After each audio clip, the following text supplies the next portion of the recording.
We'll start with Alexander. Just a little bit about tonight. You guys obviously take the early lead. Could you talk a little bit about that second period when you guys were able to get those 3 quick goals and blow this thing open? Yeah, I mean, it started with Schmidt's goal, and then we got the power play there, and kind of quick goals there. But I think overall we were solid today and did a lot of good things. So I like most of our game.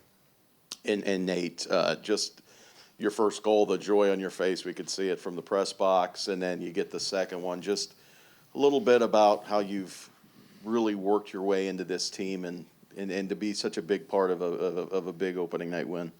Yeah, this team at the beginning of the year for me, you just want to step in and not screw it up, and then you start to integrate yourself into this group and find how you bring your own brand to the game. And for me, Benny makes a great play taking that puck to the net in the second period. Anytime he's got the puck on his stick, something good usually happens. So you find out in games when you can jump in and find a chance when you can jump around a forward and be a part of the rush. And then Lucy makes a great play trying to get to the net, causes some chaos, and it squirts out to me. So, and then this guy later on, Nick makes a nice little moving screen. So it's not just the end result. There's a lot of things that go into it, and I kind of like to think that's the way our game was tonight. There wasn't just the end result of us scoring. There were a lot of things that went into it.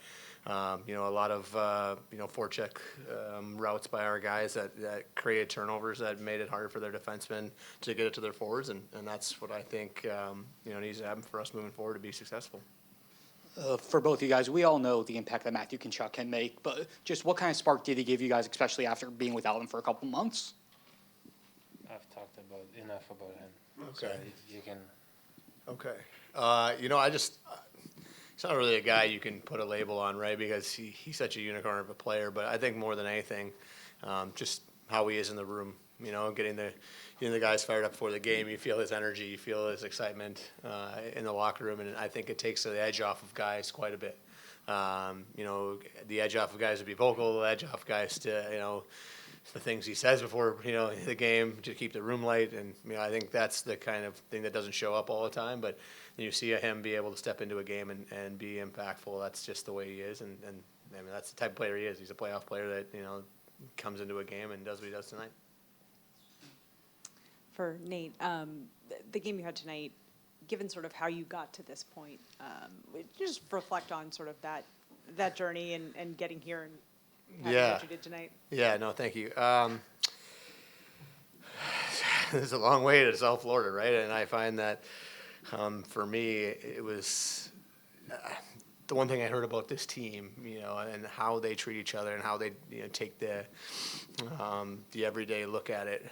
It's something that I coveted, since I've, haven't seen something like this since my years in Vegas, right? Like the type of gel within a team, and to say I wasn't nervous to come in at the very beginning of the year, it would be wrong, because I was. You never know how you're gonna be able to help a team like this, but I find that this team, with the personalities that they have, and the game style that the standard that we have, it doesn't even have to come from the staff. It comes from the bench. It comes from the guys on the team, and that allows a new player and the handful of us that came this year to assimilate very easily. And I find that it makes such a difference, because when guys are comfortable in the room, they're comfortable on the ice and start to talk, and then the bench starts to run itself, and that's when you start to feel like you're a part of a team, part of a group, and a part of a new year, right? Like, these guys did an amazing thing last year and looking to, write a new story with it again.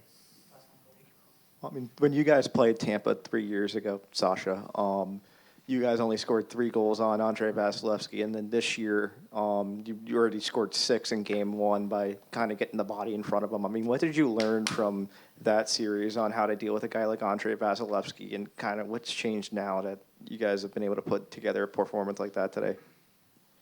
Well, first of all, like he's one of the best goalies in the world, since he came in the league. So, you're not probably just gonna beat him with the clean shot many times. So you have to create stuff in front of him and get guys to the net, battle for the rebounds and that kind of stuff. So and it goes to all the good goalies and all the good teams. Like, it's not easy to get there, but you have to, and especially in the playoffs. It's hard, but you have to find a way to get in front of the net and battle for those pucks and get in front of him. So that's our job every single game we play, and doesn't change in this series. Thanks, guys. Thank you.